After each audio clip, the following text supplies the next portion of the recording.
KRS ಇಟ್ಕೊಂಡು ನಮ್ಮ ಮಂಡ್ಯ ಜಿಲ್ಲೆಯ ರೈತ ಬಂಧುಗಳು ಇವತ್ತು ಎಷ್ಟು ಒಂದು ಈ ಬೇಸಿಗೆ ಬಿಸಿಲಲ್ಲಿ ಸುಧಾ ನೀರಿಗಾಗಿ ಪರದಾಡ್ತಾ ಇದ್ದಾರೆ.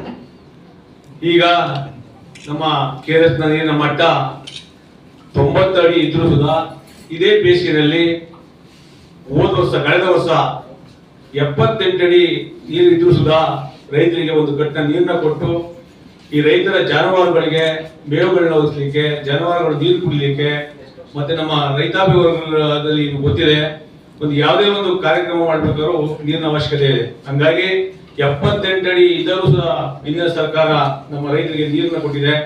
ಒಂದು 90 ಅಡಿ ನೀರಿನ ಮಟ್ಟ ಇದ್ರೂ ಸುಧಾ ನಮಗೆ ಒಂದು ಕಟ್ಟಿನ ನೀರನ್ನು ಕೊಡದೇ ಈ ಸರ್ಕಾರ ನಮ್ಮ ರೈತರನ್ನ ಒಂದು ಬದಿ ಹೋಗ್ತಾ ಇದೆ ಅನ್ನೋದು ನಮ್ಮೆಲ್ಲರ ಆಕ್ರೋಶ. ಹಾಗಾಗಿ ನಮ್ಮ ಎಲ್ಲ ಮುಖಂಡರು ಪಕ್ಷಾತೀತವಾಗಿ ಎಲ್ಲ ರೈತ ಮುಖಂಡರನ್ನ ಕರೆದು ಮುಂದಿನ ದಿವಸಗಳಲ್ಲಿ ನಮ್ಗೆ ಒಂದು ಕಟ್ಟು ನೀರು ಕೊಡಲಿಲ್ಲ ಅಂದ್ರೆ ನಾವು ರಸ್ತೆಗಳು ಹೋರಾಟವನ್ನ ಮಾಡ್ತೀವಿ ಅಂತ ಹೇಳಲಿಕ್ಕೆ ಬಯಸ್ತೀವಿ.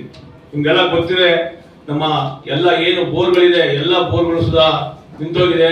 ರೈತರು ಕರೆಂಟು ಸುಧಾ ರಾತ್ರಿ 2 ಗಂಟೆ ಕೊಡ್ತಾರೆ, ಒಂದು ಟೈಮ್ ತೆಗಿತಾರೆ. ಒಂದು ಪಡೆದಿಂದ ಯಾವುದೇ ಒಂದು ಬೆಳೆಗಳನ್ನ ಬೆಳಿಲಿಕ್ಕೆ ಬೇಡ, ಸದ್ಯಕ್ಕೆ ನಮ್ಮ ರಾಸುಗಳ ಮೇವುಗಳನ್ನ ಉಳಿಸ್ಲಿಕ್ಕೂ ಸಾಧ್ಯ ಆಗ್ತಾ ಇಲ್ಲ. ಹಂಗಾಗಿ ನಾವು ಮುಂದಿನ ದಿನಗಳಲ್ಲಿ ಸರ್ಕಾರ ಎಚ್ಚೆತ್ತುಕೊಂಡು ಇವತ್ತು ಒಂದು ಕಟ್ಟಿನ ನೀರನ್ನು ಕೊಟ್ಟು ನಮ್ಮ ರೈತರನ್ನ ಬದುಕಿಸಬೇಕು. ಇಲ್ಲವಾದ್ರೆ ಮುಂದಿನ ದಿವಸ ನಮ್ಮ ಎಲ್ಲ ಮುಖಂಡರುಗಳು ಸೇರಿ ಮತ್ತೆ ನಮ್ಮ ರೈತ ಮುಖಂಡರು ಸೇರಿ ನಾವು ಒಗ್ಗಟ್ಟಾಗಿ ರಸ್ತೆಗಳು ಪ್ರತಿಭಟನೆ ಮಾಡ್ಲಿಕ್ಕೆ ರೆಡಿ ಇದೀವಿ.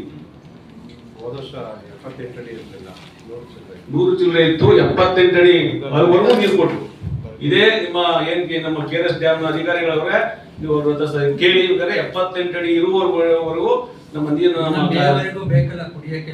ಅಲ್ಲ ಕುಡಿಯಕ್ಕೆ ಬೇಕಾದ್ರೂ ಸುಧಾ 70 ದಿನ ಮುಂದಿನ ಮುಂಗಾರು ಗಂಟೆ 78 ಅಡಿವರೆಗೂ ಕೊಡ್ಬೋದು. ಹೋದ್ಸರಿ 78 ಅಡಿವರೆಗೂ ನೀರು ಕೊಟ್ಟು ಆಮೇಲೆ ಸುಧಾ ಮುಂದೆ ಕುಡಿಯ ನೀರಿಗೆ ಉಪಯೋಗಿಸ್ಕೊಂಡು ಸರ್ ಬಿಸಿನ ಕೆನಾಲ್ ಈಗ ವರ್ಕ್ ನಡೀತಾ ಇದೆ. ಈಗಾಗಲೇ ಅವರು ವರ್ಕ್ ಕಮೆನ್ಸ್ ಮಾಡಿದ್ದಾರೆ, ಮಣ್ಣು ಹಾಕಿದ್ದಾರೆ, ಕೆಲವು ಕಡೆ ಕಾಮಗಾರಿ ಕಮೆನ್ಸ್ ಮಾಡಿದ್ದಾರೆ.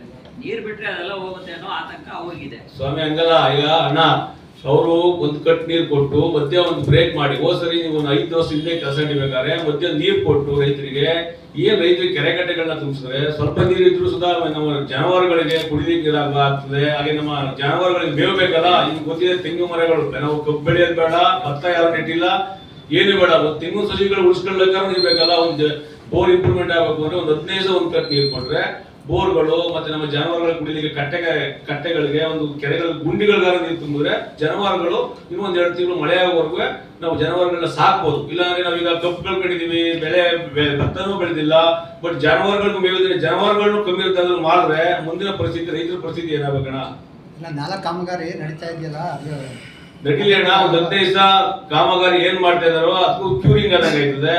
ಹಂಗಾಗಿ ಒಂದು 15 ದಿವಸ ಕಾಮಗಾರಿ ನಿಲ್ಲಿಸಿ ನಮ್ಗೆ ನೀರು ಕೊಡ್ಬೇಕಲ್ವಾ ರೈತರಿಗೆ. 100 ಕೋಟಿ ರೂಪಾಯಿ ಕಳೆದ ಬಾರಿ ಬಿಡುಗಡೆ ಆಗಿದೆ. BC ಕೆನಾಲ್ ದುರಸ್ತಿಗೆ ಅಂತೇಳಿ ಅದಕ್ಕೆ ಆಧುನೀಕರಣಕ್ಕೆ ಬಿಡುಗಡೆ ಆಗಿದೆ. ಅದರಲ್ಲಿ ಖರ್ಚಾಗಿರೋದು 12 ಕೋಟಿ. ಇನ್ನು ಮಿಕ್ಕಿದೆಲ್ಲ ಹಾಗೆ ಇದೆ. ಈಗ ಕಳೆದ 5 ವರ್ಷದಿಂದ ಮಾಡಿಲ್ಲ ಅದನ್ನ. ಈಗಲೂ ಅದೇ ತರದಾದ್ರೆ ಮುಂದಿನ ದುಡ್ಡು ಹಾಗೆ ಇರುತ್ತೆ, ಮತ್ತೆ ವಾಪಸ್ ಹೋಗುತ್ತೆ. ಈಗ 15 ದಿವಸ ಒಂದು ಕಟ್ ನೀರು ಕೊಡ್ಲಿಕ್ಕೆ 15 ದಿವಸ ನಿಲ್ಲಿಸ್ತಾರೆ ಕಾಮಗಾರಿನ. 15 ದಿವಸ ಕೊಟ್ಟ ಕಾಮಗಾರಿ ಶುರು ಮಾಡ್ಲಿ, ನಮ್ಗೆಲ್ಲ ಕೆರೆ ಕಟ್ಟೆಗಳು ತುಂಬುತ್ತವೆ, ಆಗ ನಮ್ಮ ಜಾನುವಾರುಗಳಿಗೆ ಮೇವು ಆಯ್ತದೆ. ಆಮೇಲೆ 15 ದಿವಸ ಬಿಟ್ಟು 2 ತಿಂಗಳು ಮಳೆಗಾಲ ಆಗೋವರೆಗೂ ಕಾಮಗಾರಿಗಳನ್ನ ಮುಗಿಸ್ಲಿ ಹಂತವಾಗಿ. ಇದೇ ಪ್ರತಿ ಸಲನೂ ಇದೇ ಬೇಸಿಗೆನಲ್ಲಿ ಪ್ರಾರಂಭ ಮಾಡಬೇಕು ಅಂತ ಕಾರಣಕ್ಕೆ ಮಾಡ್ತಾನೆ ಇರ್ತಾರೆ, ಮತ್ತೆ ಕಾಮಗಾರಿ ನಿಲ್ಲಿಸ್ತಾರೆ, ಮತ್ತೆ ಅದು ಹೋಗ್ತಾ ಇರುತ್ತೆ. ನೀವು 2 ತಿಂಗಳು ಮಳೆ ಆಗೋಗಂಟು ಮಾಡ್ಬೋದಲ್ಲ.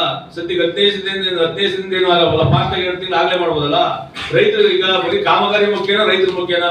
ನಿಮ್ಗೆಲ್ಲ ಗೊತ್ತಿದೆ ಇಂಥ ಬಿಸಿಲಲ್ಲಿ ಹೆಂಗೆ ಯಾವುದೇ ಬೋರ್ ಸುಧಾ ನೀರು ಬರ್ತಾ ಇಲ್ಲ. ಒಂದು 15 ದಿವಸ ಒಂದು ಕಟ್ಟಲ್ಲಿ ನೀರು ಕೊಟ್ರೆ ಮುಂದಿನ ದಿವಸಗಳಲ್ಲಿ ನಮ್ಮ ರೈತರಿಗೆ ಏನು ಇರುವಂತಹ ಮರಗಳನ್ನಾಗ್ಲಿ ಮತ್ತೆ ನಮ್ಮ ಜಾನುವಾರುಗಳಿಗೆ ಮೇವುಗಳನ್ನಾಗ್ಲಿ ಉಳಿಸ್ಕೊಳ್ಳೋಕೆ ಸಾಧ್ಯ ಆಗ್ತದೆ. ನಾಳೆ ಇದುವರೆಗೂ 5 ವರ್ಷದಿಂದ ನಾಳೆ ಆಗ್ತದೆ. ರೈತರು ಕಬ್ಬು ಬೆಳೆದವ್ರೆ, ಭತ್ತ ಬೆಳೆದವ್ರೆ, ಎಲ್ಲ ಬೆಳೆದಿಲ್ವಾ?